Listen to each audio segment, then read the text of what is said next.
All right, my name is Amanda Kara. I am the Sauk County Human Development and Relationships Educator. Like Elena said, we just want to run you through our quick opening slides before we hand it over to our host and our speaker this afternoon. A couple of our usual participant reminders just to make sure that you have a good viewing experience this afternoon. We encourage everyone who's participating today to share your experiences as the host and our event facilitator allows today. So that by sharing your experiences in line with our topic today, that does help others to learn and reach out for the resources that Farmer Angel Network provides. As they watch this, we ask that as you share your experiences, please only share what you're comfortable with in a public setting. As Elena had shared, that we do record these sessions, we post them on our YouTube page, the Farmer Angel Network YouTube page, and we also share these recordings with on our Farmer Angel Network Facebook page, and sometimes we share them with our partners to post as well, depending on the nature of the topic and the message that our partners like to share. So we just want you to keep that in mind and to just think about as far as what you share and how you share to make sure that you're comfortable with that. Again, these sessions are recorded. We post them to public media sites.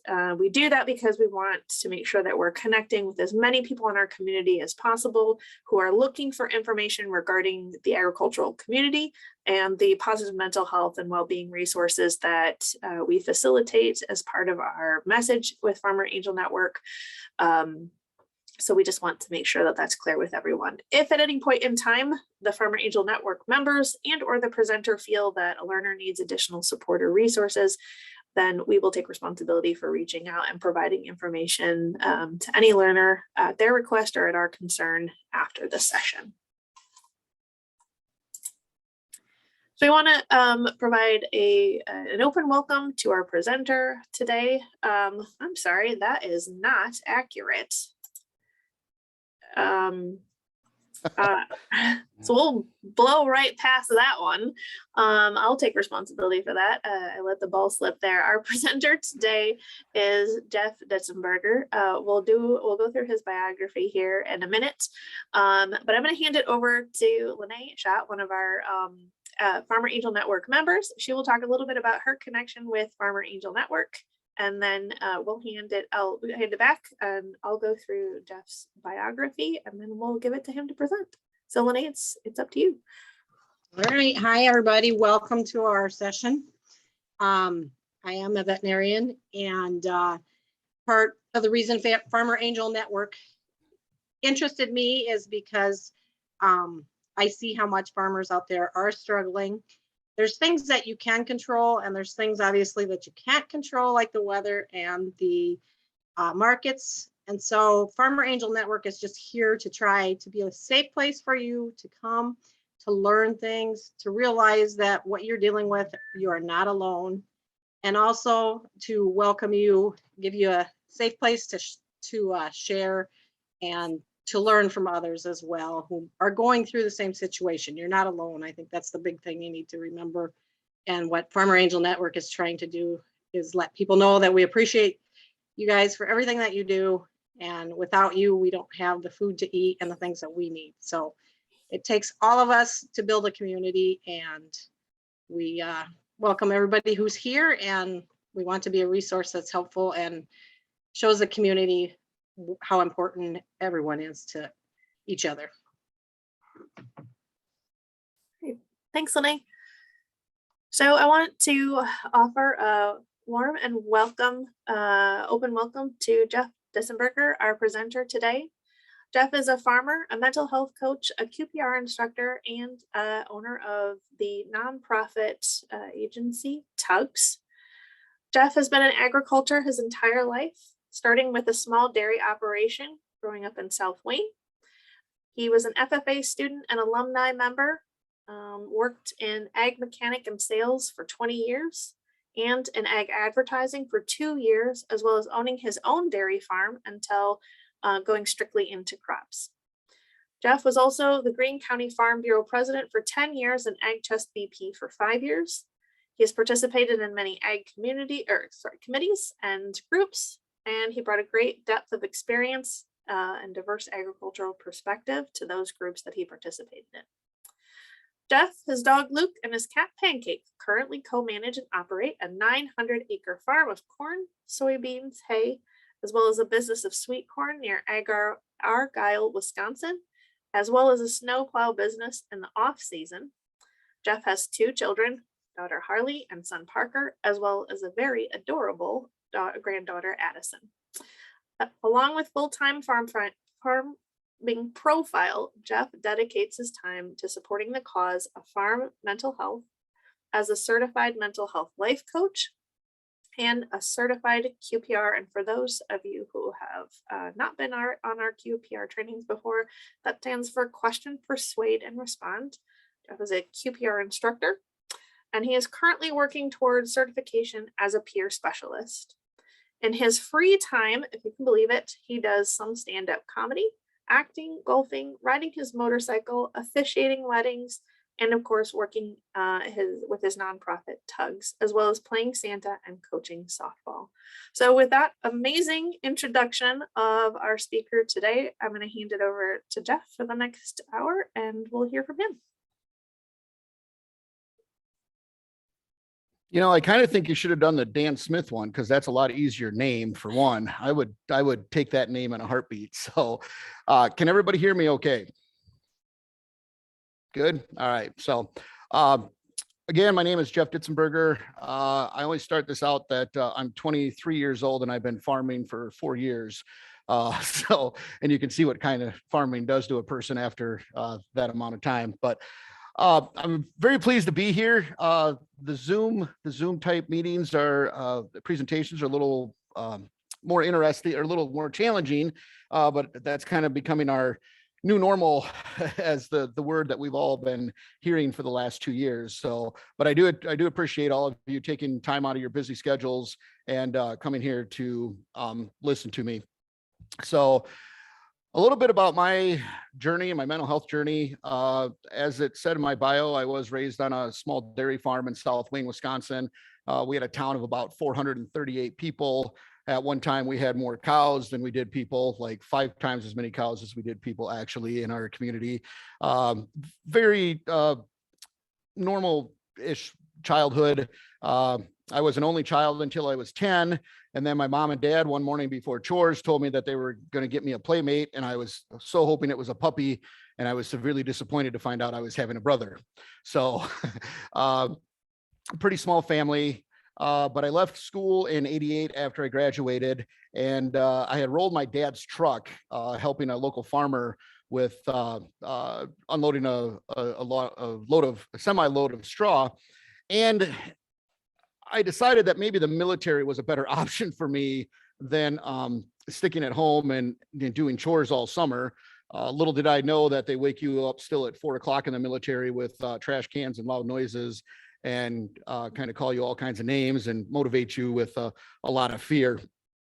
But did my 4 years in the military. I'm an Operation Desert Storm veteran, which we just celebrated our 31st anniversary as of yesterday. And for those of you that are the younger generation, you probably read about it in the history books and saw the bombs and the Scuds getting blown out of the sky on TV when some of us were over there actually watching that. So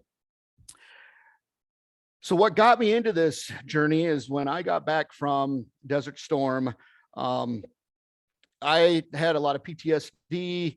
I had a lot of anxiety. A whole bunch of other things that were going on. And I was one of those strong men that was going and asking people for help. And one of the things that I heard a lot and is pretty annoying to hear is, oh, suck it up, Buttercup. You know, and that's one of the things that we're going to talk about today is toxic masculinity and the fact that men don't really get a good opportunity to be able to talk about their emotions.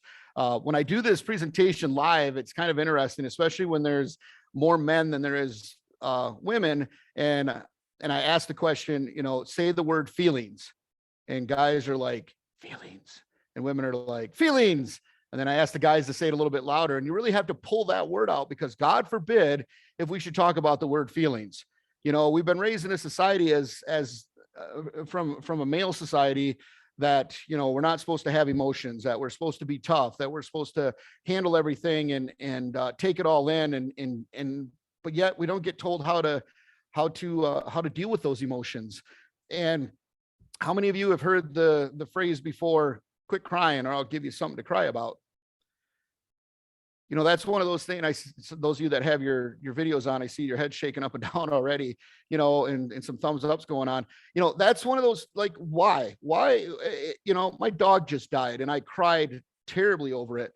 Not mine personally, you know, this is a feeling that you have, you know, a pet dies and you cry over it, or a family member dies, or you just have a bad day. And yet you're told as a man or as a male to sequester those feelings. And that's one of the things that will spiral men into the feelings of depression and the feelings of worthlessness and the things that we want to feel that are good. It takes those feelings away from us. So when I got out of the service, I was working for a company, and they had asked me, I was their wastewater treatment plant operator. I got married while I was in the service. I was 18 years old and got married to my high school sweetheart. And when I got back from the service, I found out she had been cheating on me. And matter of fact, 6 weeks after we got married, I was on my way over to Desert Storm, and she had already started to see someone else. And the way I found this out is that we were moving houses, and, you know, back in the day, we didn't have social media. Back in my day, we didn't have social media. So they had this thing called a diary. And for those of you that don't know what a diary is, it's like this little book, and you write things in it, and then you go back and you remember them. You know, it's not like Facebook today, like you do something 5 years ago and then Facebook brings it up on your memories. You actually wrote this stuff down and you had to go back and read it. So I found her diary, and I thought, oh, I'd kind of like to know, you know, maybe some things that were going on. And never in my life did I expect to read that she had been having an affair on me 6 weeks after, 6 weeks after we were married. So I was already suffering from that. The company that I was working for, they were doing some things that weren't exactly in line with the DNR. And the DNR had come to my house, and they had interviewed me on what was going on. And I told the truth. And then I got threatened with being fired if they found out that I was the one that told the truth. And so there's all these stresses going on. And I'm like, oh my goodness, I can't handle this, you know? And so plus with some of my stuff that happened in the military and some other things that happened in my lifetime, I was like, I need somebody to talk to. So I started trying to reach out to the local therapy places, and I heard the same thing everywhere. Oh, it's going to be at least 4 to 6 weeks, or your insurance, we can't use your insurance, or, you know, there was always this bevy of excuses that they had that I couldn't get in to see them. And so then I started reaching out to my guy friends, and I was like, hey, I'd like to talk. You know, I'm just having a rough day. Like, I'd like to talk. And they're like, oh man, come on, dude, suck it up, buttercup. Like, let's go have another drink, or let's go to the bar. My alcoholism got to the point where I was having brandy in my coffee in the morning when I got up. If my Frosted Flakes would have tasted good with some whiskey, I probably would have mixed that with it. I put alcohol in my thermos to take to work of my coffee. I was going to lunch and having a couple of beers and some maybe a shot or two there. And then on the way home at night, I would grab a 6-pack or a 12-pack, or ended up being a case or a bottle of something. And I would finish that before I went to bed at night, and which worked great for about 6-7 hours. But then the next day, all that stuff came back again. So I decided at that point that the world would be a better place if I wasn't around. And I started planning my suicide. And here's a misconception out there. You know, a lot of people think that suicide is a rash decision. Like, people just think of it one day and the next day they decide to end their life. And that's not how it was. Like, I took well over 6 weeks to plan my suicide. I went out, I gave all the warning signs. I went to friends and I gave them, you know, some of my prized possessions. And, you know, as I left, they would say, well, we'll see you next time. And I'm like, I don't know if there's going to be a next time. And, you know, nobody ever asked, well, why? Like, why would you say something like that? You know, and just kind of let me go through it. I threw a surprise birthday party for my mother. And that night I drank with my dad, and I've never drank with my dad before. And I didn't really get into alcohol until I got into the service. And then after the service, I drank like a fish, as they say. And I was on the volunteer fire department at the time, and my mom's surprise birthday party went off wonderfully. A lot of friends and family, had a great time. And I just decided, since I pretty much seen everybody that night, or knew I was going to be seeing everybody that night, that was the night I was going to end my life. The interesting thing about it is that my pager went off, and I thought we were having a fire call. So I took my wife to our house, dropped her off. And there was, for the longest time, there was a blur in my life that I could not remember. And what I ended up doing is I went to an old abandoned house, and I had my note written. I wrote my note out. I apologized to my baby brother. I apologized to my grandfather, because my grandfather was one of the biggest influences in my life. I apologized to my whole family. I told everybody that, this was a good thing. They were all going to be better off without me. And I took that piece of paper and I folded it up and I put it in my pocket.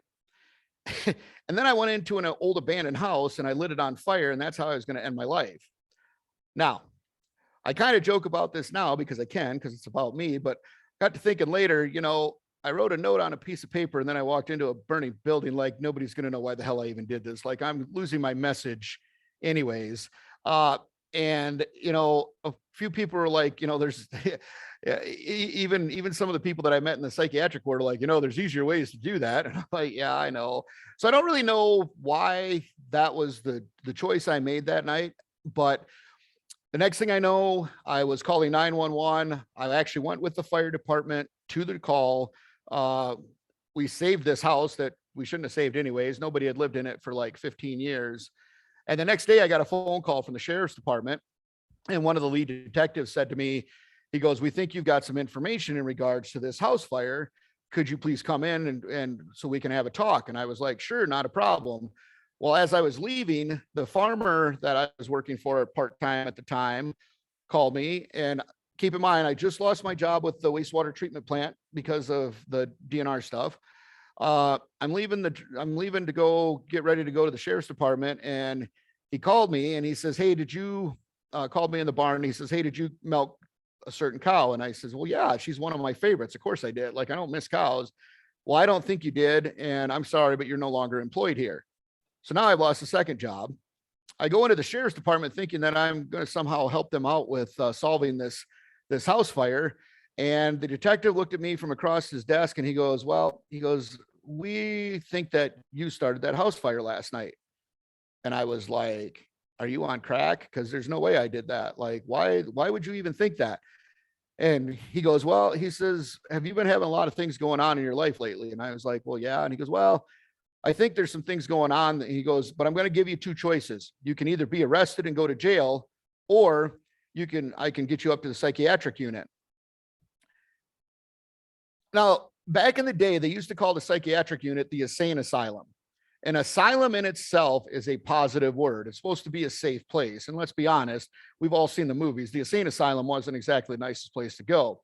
However, my visit to the psychiatric unit was probably one of the best decisions I've ever made in my entire life. And I'll tell you why, is that I was around a whole bunch of people that didn't think I was crazy. Well, they thought I was crazy, but they didn't judge me for being crazy. And I could actually sit there and talk with other people who were going through some of the same things. And they would say to me, "Yeah, I have those feelings too. Yeah, I understand like how that feels, because I kind of do the same type of thing." And I was like, okay, where the hell was this for the last few months? Went to court. I was on the front page of the paper. It was great. Volunteer firefighter charged with arson. Great times. Lost a lot of friends. And they ended up, by the time my court case was done, they gave me a year in jail and 5 years of probation and 10 years or $10,000 to restitution to pay the insurance company back for what the house was worth. So I go to jail, trying to get into programs, still can't get into any programs. I'm still having mental challenges. I'm still fighting demons. I'm still hearing voice. There's all kinds of mental things going on with me. And so I started going to the library a lot, and I did a lot of my own self study. And when I got out of jail, let me back up a little bit. While I was in jail, my wife and I had filed for divorce, but I kind of still wanted to make this thing work because I'm a slow learner. And we were at one of the final divorce hearings, and the judge said to me, "Mr. Ditzenberger, your wife's attorney and her would like to talk to you down in her attorney's office." And I'm like, "Oh, this is great. Maybe we're going to reconcile." Come to find out, she was pregnant. I've been in jail for 4 months. She's only 2 months pregnant. The math doesn't work there.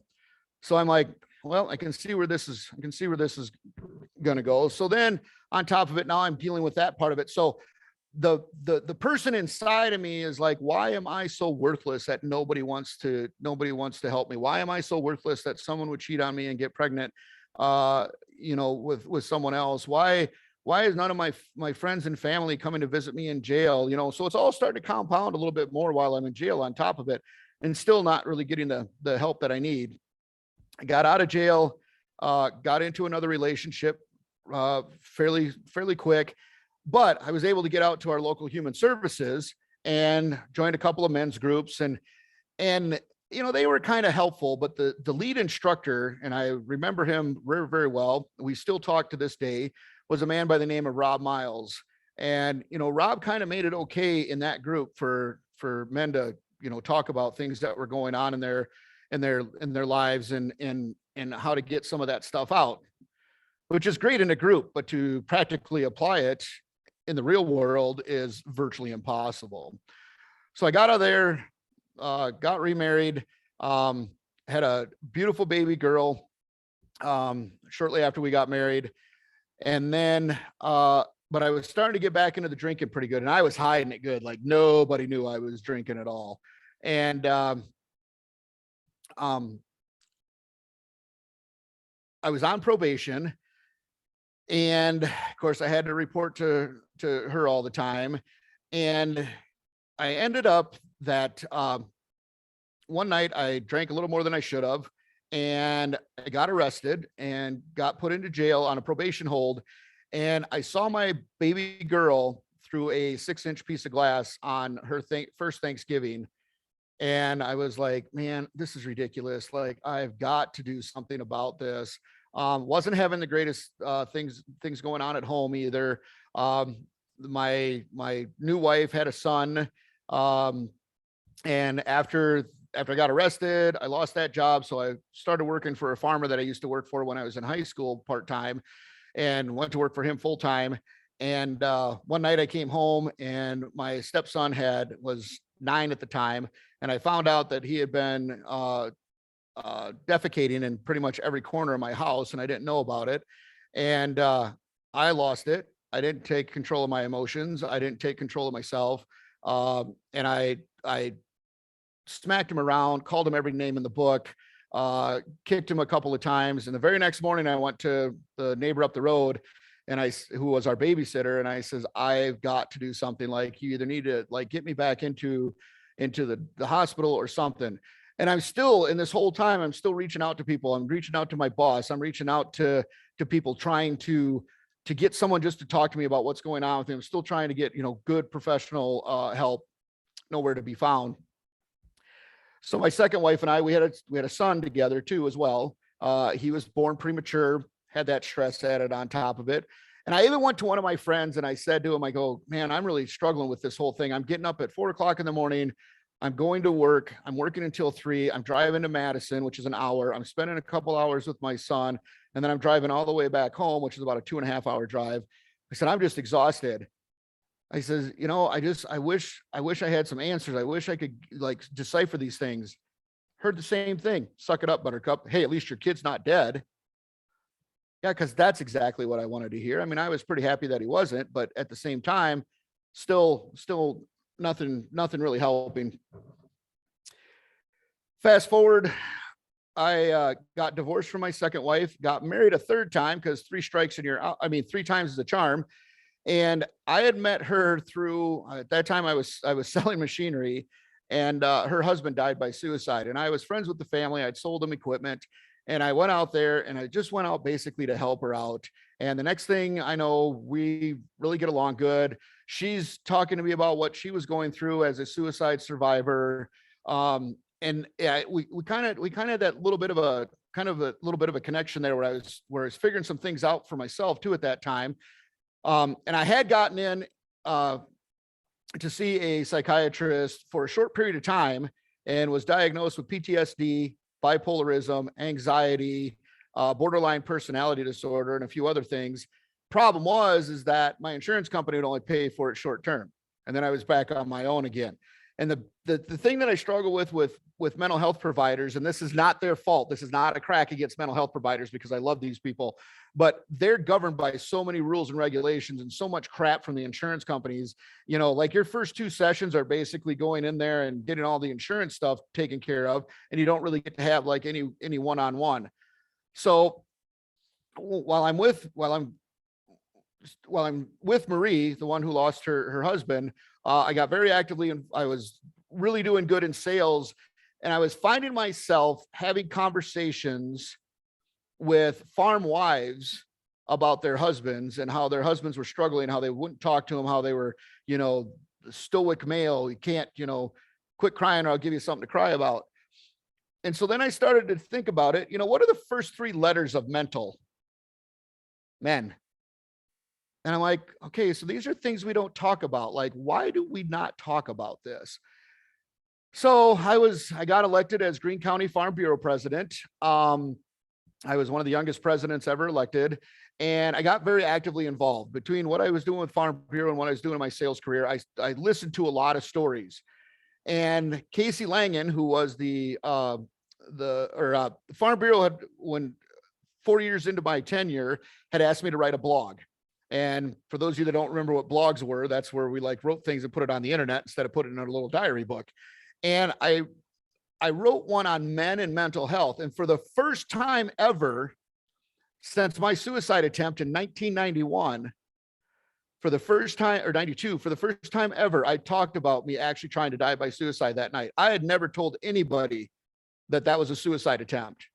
Nobody ever asked me if I was inside the house. Nobody asked me anything about anything other than, I learned that you don't commit a felony during the election year that the DA is trying to get reelected, because they'll make an example out of you.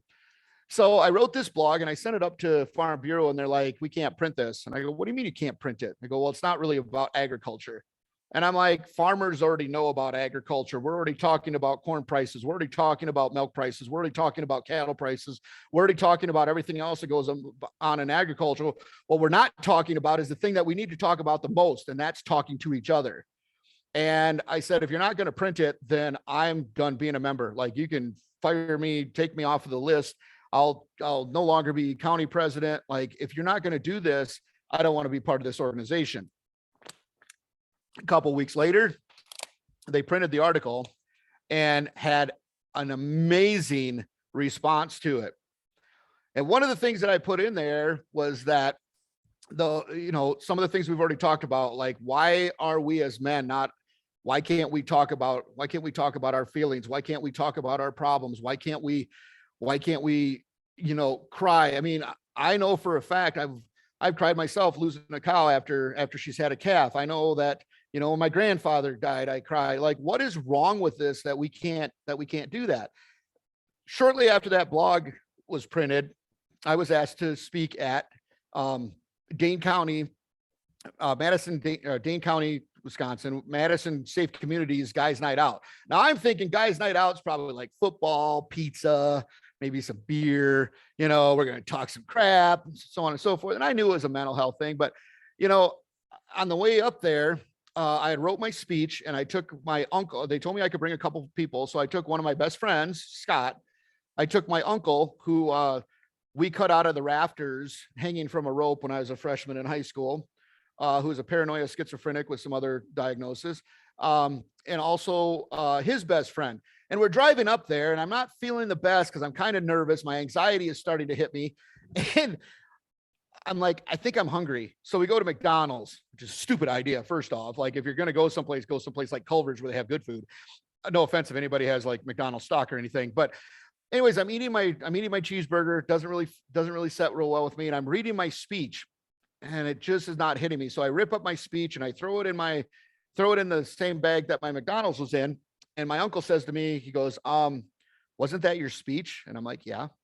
He goes, what are you going to talk about? I'm like, I don't know, but that's not what I'm going to talk about. So we get up there and they're talking about, they introduced me and stuff, and I'm still kind of struggling with what to talk about. And they talk about my military career. And I'm going to show you this picture. So I was on an ammunition oil replenishment ship. And what they are is we had a whole lot of jet fuel, a whole lot of diesel fuel, and a whole lot of ammunition. However, the protection we had was basically 2 R2D2 units with Gatling guns out of the front of them. And I remember when we were trying to qualify, do our qualifications, like I watched that gun follow this big old orange balloon that they pull behind a plane, and we were supposed to hit that with it. That was how we targeted things, and we never hit it, but yet they still sent us to Iraq. So I was a little concerned that, if something happened, maybe we weren't going to get out of that thing. But we were the second largest displacement ship next to an aircraft carrier. I don't know if you guys can see that real well, but that big ship in the middle, that's the ship that I was on.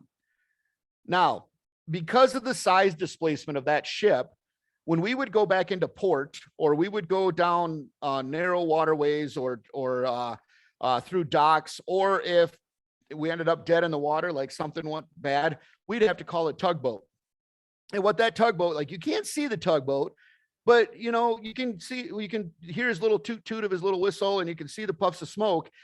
And going into port was really interesting because we would shut down and everything would be quiet. Like we joked about how you could hear the fish eating the barnacles off of the hull of the ship. It was so quiet.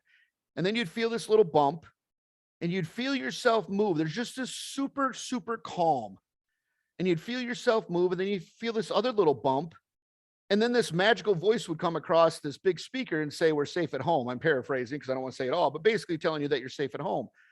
And I said, what if in life we could have something like that? What if we were a big ship and we were struggling? What if we had a little ship that we could call that could help us out in those times of trouble? So we get back into the car and we're heading back home, and it was a great response to the speech and everything. And I said to my buddy Scott, I'm like, dude, I want to start a nonprofit. And he's like, you already farm. Do you need another one? And I was like, no, but I want one with less government regulations. And he was like, again, you already farm. That's probably less government regulations than a nonprofit. But I laid awake that whole night and came up with TUGS: talking, understanding, growing, and supporting.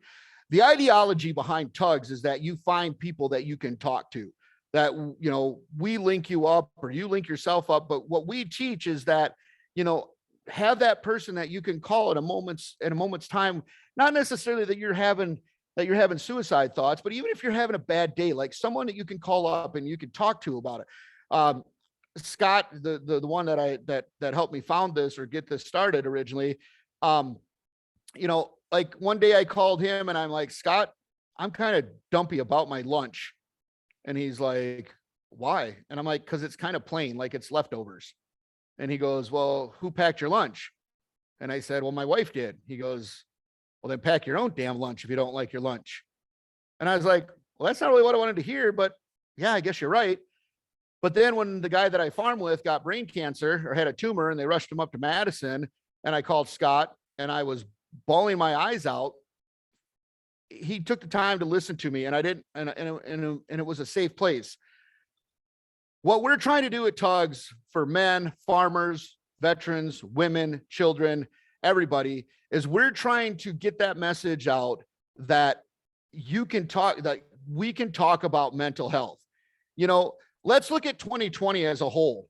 2020, we had mask mandates, and we had, where we were isolated from people, and we had all of these rules and stuff that came up.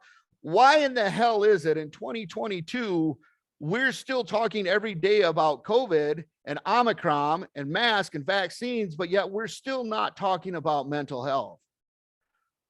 Why is it that we can get on social media and we can bully other people and tell them that they have to get a vaccine, or if you don't get a vaccine, you don't care about people, or if you wear a mask, you're a chicken, or if you don't wear a mask, you don't care about. Why? Like the mental health state of this nation is already suffering as it is, and now we're pushing other things that are important. But I said on social media the other day, I feel like we're becoming a society that is suddenly more concerned about asking a person their vaccination status than we are of asking them how they're doing. We as people, we as men, we as farmers, we as people should be able to go up to someone and say, hey, how are you doing? How are you going today? You know, hey, Roger, you look kind of like, you're usually really happy looking, and today you look kind of down. Like, are you thinking about, are you depressed? Are you thinking of bad thoughts? You know, it's not that hard of a question to have, you know, and people that I train with QPR, and QPR is question, persuade, and refer. The biggest part is the question. You have to ask the question. We as men should be asking our fellow men, hey, Scott, how's it going today? Are you doing all right? You know, and Scott should be able to reply back and say, yeah, I'm not having the best day, man. Like, you know, corn prices suck, and I sold a tractor to the neighbor, and now he can't pay for it. And you know, my wife and I are kind of having some trouble, and the kids are struggling in school, and blah, blah, blah. And then I should be able to say back to Scott, you know what, Scott, that's all right. What can I do to help you out? What can I do to make your day better? What can I do that takes some of that angst away from you? We need to quit telling our friends and neighbors to suck it up. We need to get out of that society that, oh, mental health is all in your head. I actually had someone say this to me recently. Your mental health is all in your head. You should just go out and exercise. I said, well, you know, telling someone that mental health is all in their head is kind of like telling someone who's drowning that the pain is all in their chest. Learn how to swim. How about you throw out the freaking life preserver? This is what we need to do. This is where we need to start building those networks. This is where we need to quit pulling people out of the river and go upstream and find out why the hell they're falling in the first place. We need to get away from the age-old adage that you can't talk to someone about mental health. There's a thing out there that they say that, you know, a lot of people will say, well, I don't want to talk to somebody about suicide because I'm afraid it'll make them more suicidal. I will guarantee you, if somebody would have asked me if I was suicidal, I would have told them the truth, and I would have thought that they actually cared enough that I would have done something, or they would have done something about it. You know, I'm sure all of you know about Quick Trip. You know, we all live in Wisconsin. Quick Trip's a great place. And I have a Quick Trip story that I love to share. And it tells you how powerful words are and how powerful it is to just take a moment to ask someone how they are. So I was in Quick Trip. None of you can see me right now, but I'm a little out of shape, except for round is a shape. But I eat a lot of Glacier donuts because they're one of my favorite things. And you know how it is, like when you go into your local repair shop or your local Quick Trip or your local gas station or whatever, what do we all do? Hey, Roger, how's it going? Or hey, Scott, how's it going? Or hey, Chris, how's it going? And even the complete strangers will say, hey, how's it going?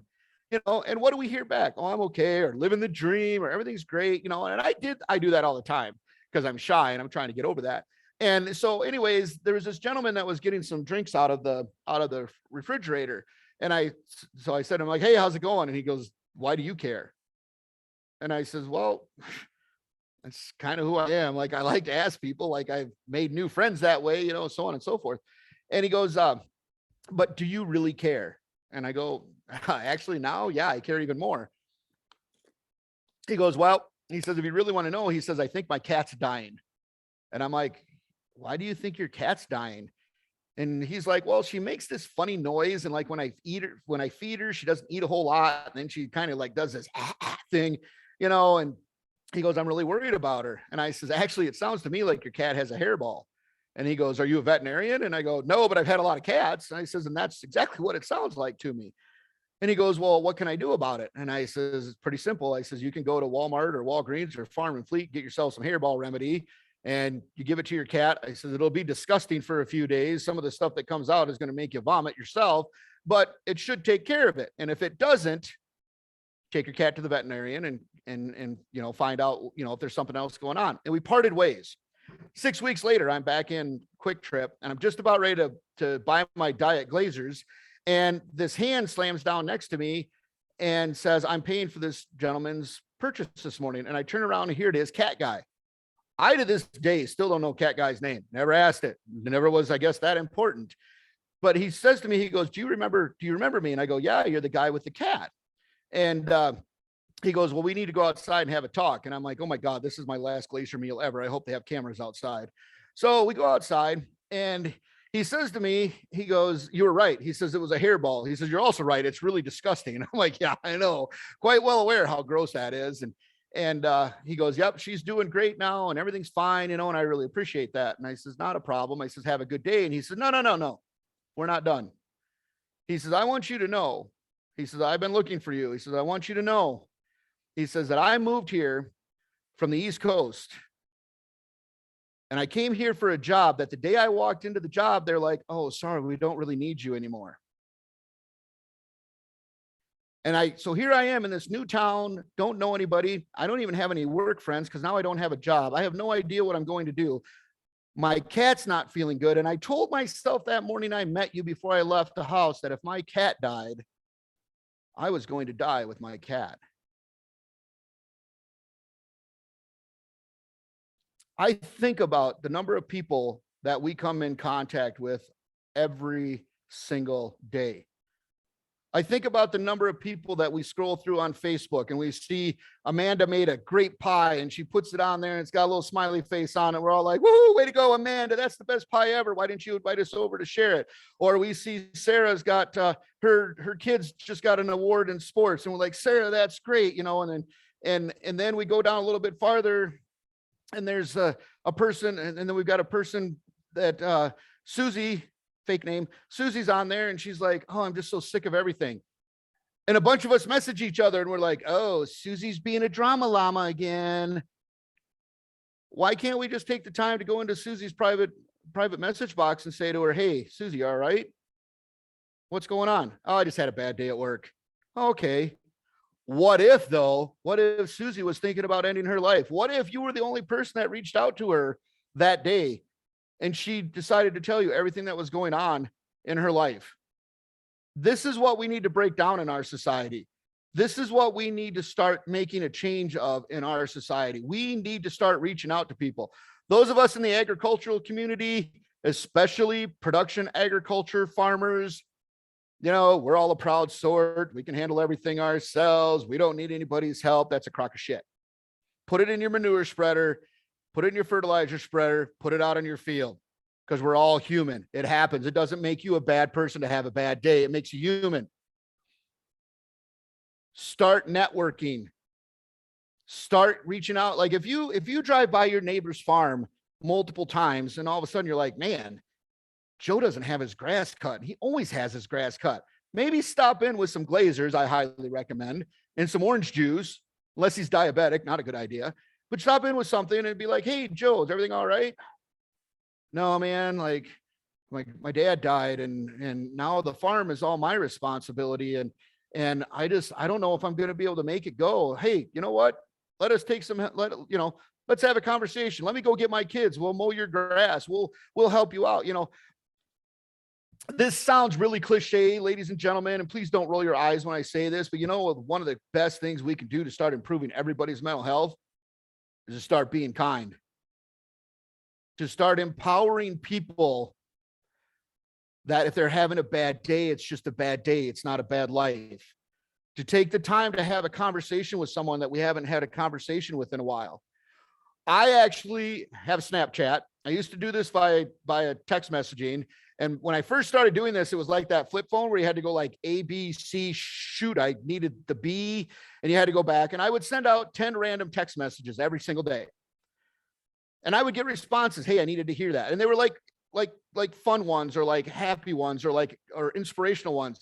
Well, then I got Snapchat. And if you're wondering what a 51-year-old father of two, grandfather of one has Snapchat for, my daughter is gorgeous. And I wanted to know what the hell was going on because I don't trust boys. I did find out 4 years ago, she had two Snapchat accounts. One was the dad account that her dad and grandma and everybody got to see. And then there was the friends account that had all the stuff that I was kind of worried about. She's not a bad kid, but she's a little crazy. She's a little wild. She gets that, not for me. But anyways, I still send out, now I send out Snapchats. I'll find something on Facebook that says, you know, that has some kind of an inspirational saying, or, you know, you're not alone, or, you know, good friends stick together. Thanks for being a good friend. I am currently right now sending out approximately 200 of those a day. I have 155 people that require me to send it to them every single day. I have the Monday mantra, I have the Tuesday toot, the Wednesday wisdom, the Thursday thought, the Friday fact, the Saturday shout out, and the Sunday solace. And if I miss them for 1 or 2 days, people get mad at me. They're like, dude, are you dead, or did you just not want to send me out one today? But the response I'm getting back is over 75% of, I needed to hear that today. So let's think about that. There's approximately 20 some people on this Zoom right now. What if all of us sent out 20 messages every couple of days? One message to 20 people. What if we said, hi, how are you doing? And actually knew that if somebody said something not as good back, that we would take the time and talk to them about it. How about when we're scrolling through Facebook and we see someone who says, you know, I'm just kind of tired of it all. What about dropping into their personal message box and being like, hey, are you all right? The idea behind QPR is to ask the question, to persuade someone that they matter. Amanda, I know you're having a rough time, but you remember that time that you gave the boss that really funny coffee cup and everybody laughed, and the boss uses it every day, and he says about on his worst days how it makes his days better? You did that. Like, you have purpose here.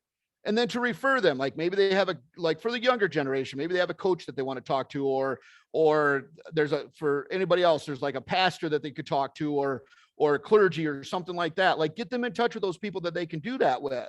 You don't need to have PhD or anything. I mean, I have BS behind my name, but my mom said it doesn't stand for Bachelor of Science. So I'm not exactly sure that was a compliment, but you know, you don't have to have letters behind your name to be kind. You don't have to have letters behind your name to help someone out if they're feeling bad. If you think the conversation about suicide is tough, think about the conversation you'd have to have if that person decided to die by suicide and you had to go face their family. Think about the conversation, how tough that conversation would be if you had to tell those people that you were there. Think about how it would go through your mind if you would actually, you know, been one of the people that was reached out to and you didn't do anything about it. If you don't feel comfortable doing anything about it, then find someone who is. Tell that person, hey, Bill, I don't know how to handle this, but I'm really concerned about you. And man, I want you to stay here. Let me find somebody who can help you out. You all see the 800 suicide prevention lifeline. Put that in your phone. If you don't use it for yourself, there may be a day you use it for somebody else. Dial the number for them, give it to them. They're not the guys and girls in the little white that are going to come put you in a little white hug me coat and take you away. They're trained volunteers who are going to talk people through those tough times. Now, I've got about 5 minutes left here. If I could get everybody who has their video turned off to turn it on, I have a little interactive thing that I want to do quick, and then we'll close it up and we can go for questions. So if you could turn on your videos, I'd really appreciate it. If you're not wearing pants, I don't care. It's fine.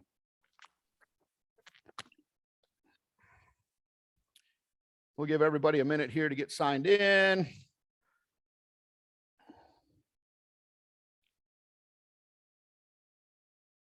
This is also how I figure out who's paying attention and who's not. No, I'm just kidding. So I want everybody to do this with their head so I can make sure that everybody knows how to shake their head yes. Okay. And then I want to go like this. All right. It also kind of stretches out some of the muscles. So I see we got a few more people signing in here yet. All right. Can everybody see this $20 bill? How many of you, if you found this $20 bill, would pick it up?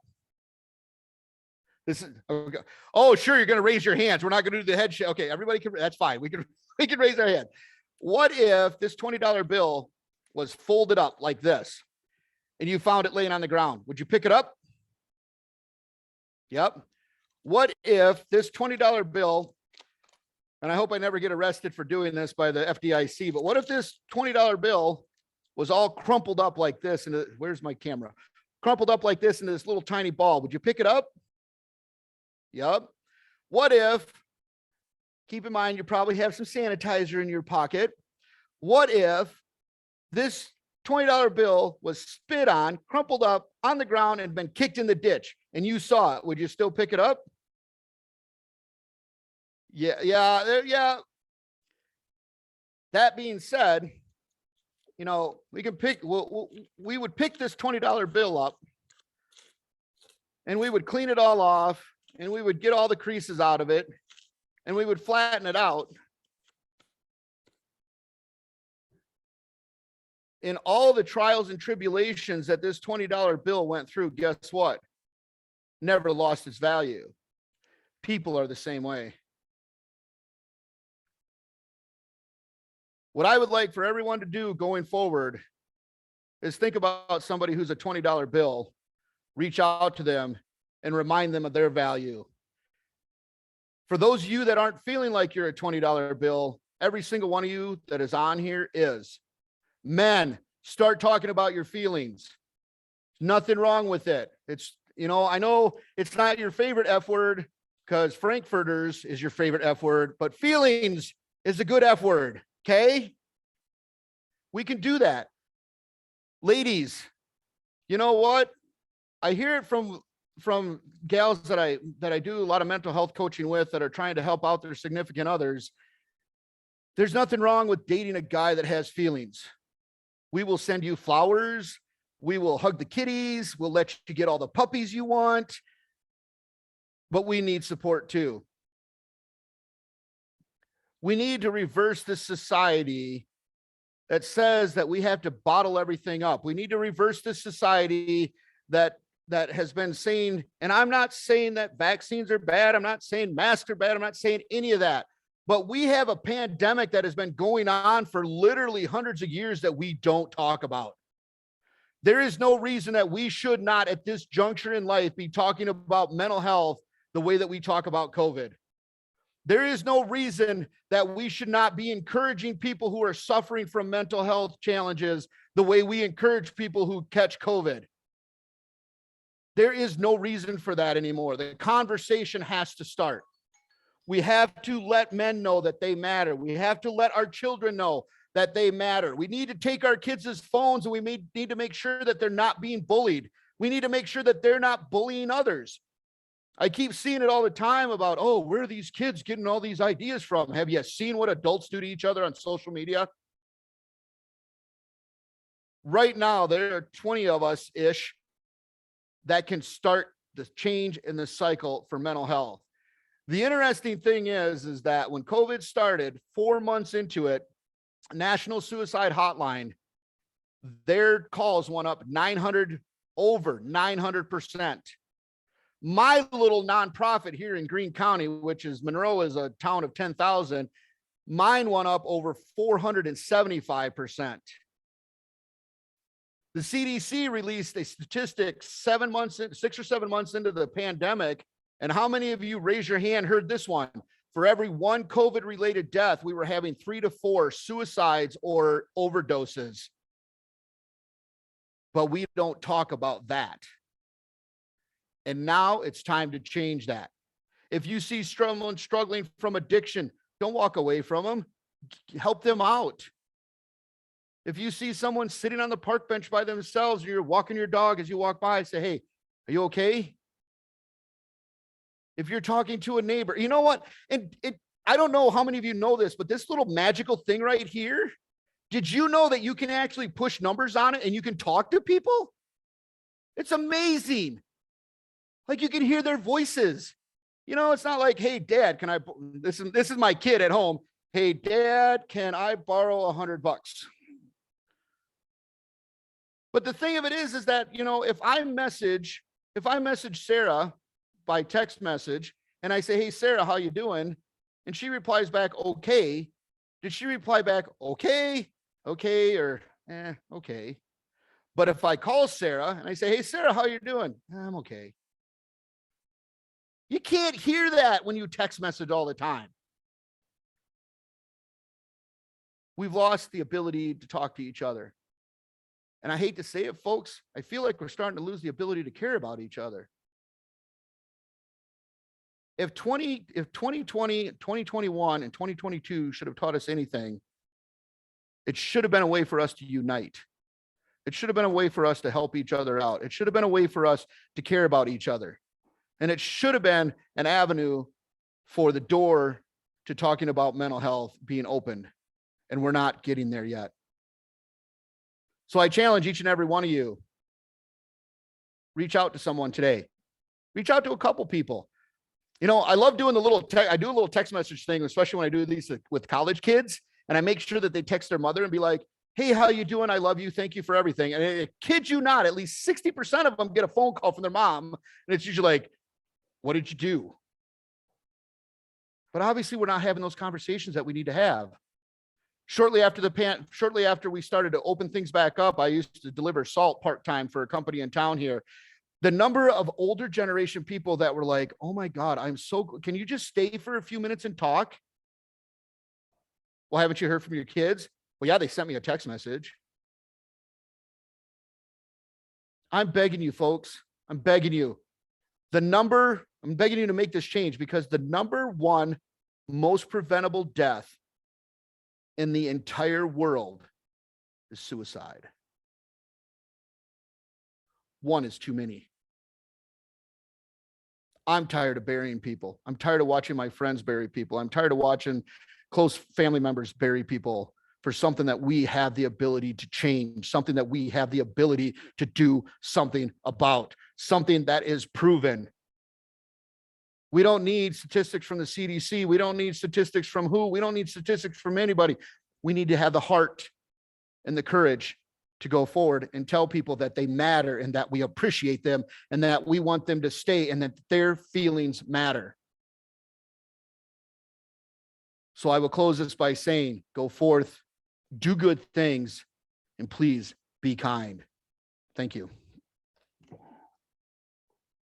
All right, let's do a show of hands, either emoji hands or jazz hands. Thanks to Jeff for his presentation. Are there any questions? We'll open the floor first to anyone for questions or comments for Jeff.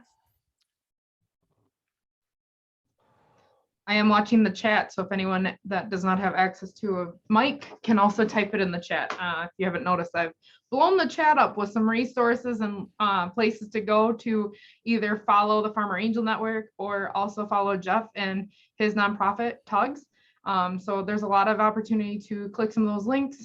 So that is also in the chat, but feel free to ask your questions.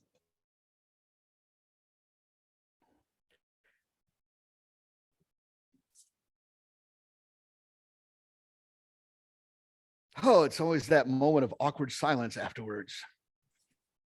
We're holding the space. Holding the space for everyone to just take it all in, right?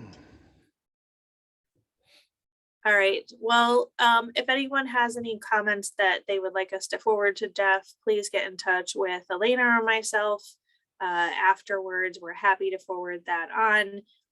You're welcome to post this to Jeff directly on his social media, post it to Farmer Angel Network, keep the conversation going. I think that's been one of the most powerful messages that Jeff has shared with us today. We also want to continue to invite you to join the Farmer Angel Network on our monthly education series. Next month, on February 16th, again, we'll meet at 1 o'clock. Our presenter will be Cheryl Schoolgis, the Agricultural Safety and Health Specialist for UW Extension. She will be soon retiring from UW Extension, so we are honored to have her join us one more time. She'll be talking with us about supporting youth mental health. So we're excited again to have her with us. So we hope you will be there with us. If not, we will be recording that event as well, and we will post that to the usual YouTube and Facebook pages. Yeah, Roger, go ahead. I have a comment for Jeff or a subject to, so talking about agriculture, people like to talk about particularly like crop or milk, they like to talk about production. And one of the things that isn't so easy to talk about is profits. But one of the other things I heard a farming educator talk about was peer pressure in agriculture, and that we don't think about it, we don't talk about it, but it is so much there. Any comments? Yeah, as a salesperson, Roger, I can remember, like Joe Smith would buy something and then his neighbor would call me and want to buy the same thing, the old keeping up with the Joneses type deal. And so there's that part of the pressure. The other pressure is this whole thing of failure. If you look at the farm crisis that we had a couple of years ago, where we were losing more farmers to suicide than we were to getting out of production agriculture. A lot of them that you talked to was that feeling of failure that wasn't their fault. That it was the circumstances behind the industry that actually was causing, a lot of these farms, well, I'm the fifth generation, what are they going to think about me? Or these generations are like, I don't really know that I want to farm, but dad's like, oh, you're going to farm and you're going to like it. So you're hitting the nail right on the head with that part of it, Roger. And the other thing too, from a farmer perspective that I'm going to say as a farmer, as a production agriculturist, is that, and it's kind of the same thing with mental health, is that we need to, as farmers, take a more proactive response as opposed to reactive response. We need to kind of put our good message out there, what's going on in agriculture. But I belong to a couple of agricultural groups on Facebook, and they're even kind of jackasses to each other once in a while. Somebody's trying to sell a tractor and they're like, oh, that's you're pricing that way too high. You know what? If you don't want to pay it, walk by. You don't need to make a comment on it. But your point is very valid, Roger. And I appreciate you bringing that up. Peer pressure is huge, not just in the agricultural community. I mean, it's huge everywhere. But the struggle with farmers too is that, and I know this because I had a group of psychiatrists, psychologists, and then another group of farm bankruptcy attorneys asked me to speak to them, is that not everybody speaks the farming lingo. I had a therapist reach out to me, and she was like, hey, Jeff, I just had somebody in my office and he's talking about, $12 a hundredweight for milk and, this bushel, and like, what the freaking, I don't eat, like, is that Jewish or what kind of language is that? Like, are they from Mars? Because I don't understand it. And it's kind of like the National Suicide Hotline, Roger. If you call the National Suicide Hotline as a veteran, you press number 1 and you talk to someone who's a veteran specialist. One of the things that I'm working on right now is that we have a local group that started an application. And for any of you that have teenagers or kids, I highly recommend you, if they have smartphones, download this app. It's called Got Your Back.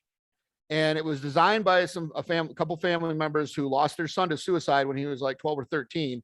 And I'm actually collaborating with them to kind of I want to have something in there that you could go on to that. And then you could go to the Farmer Back 40, where you would be able to talk to other production agriculturists and salespeople and stuff like that. The other thing I'm doing right now is I'm reaching out to the National Suicide Hotline. And I'm like, when are we going to start training farmers or people to help farmers for the National Suicide Hotline? Because it's an entirely different world for agriculture.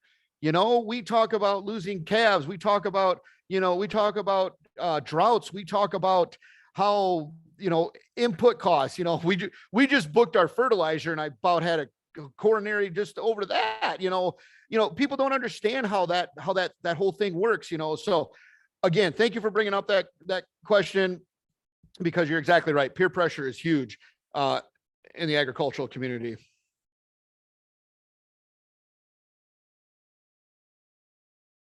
Hopefully that answered your question too. Deb, I see your hand.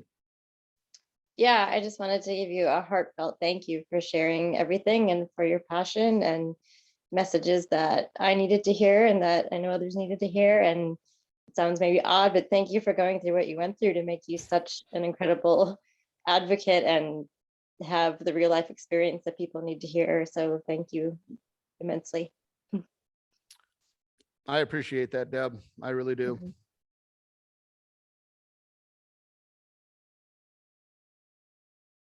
And if there is a question or something that you're not comfortable asking, my information is out there. You can either email me or you can call me or whatever, but I'm begging all of you, please, please, please put the National Suicide Hotline number in your phone so that you have that as a resource. I hope that you never have to use it.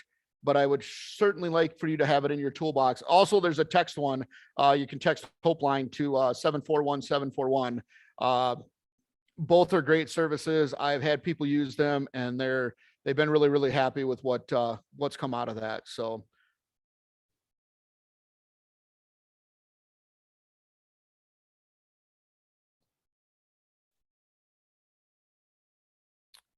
All right. Well, if nobody else has anything, I think I'm going to go grab myself some lunch here. I've got a couple other meetings yet this afternoon, but thank you very much for hanging out with me, folks. Thank you for inviting me. And thank you for taking the time to be the people that are going to change the world with it together. Thanks, Jeff, for again sharing your story and really helping others to learn more about how, you know, they can do little things to help others. Like you said, just reaching out with a phone call or a text message, even that just can make that much of a difference. I have dropped in again the suicide hotline number in the chat and the Hotline for texting. If you guys are interested and want to jot those down, those are available in the chat. So again, thank you everyone for joining, and we hope you will join us at future events. And Jeff, thank you again for so much for sharing your story. Very glad to do it. Very glad to do it.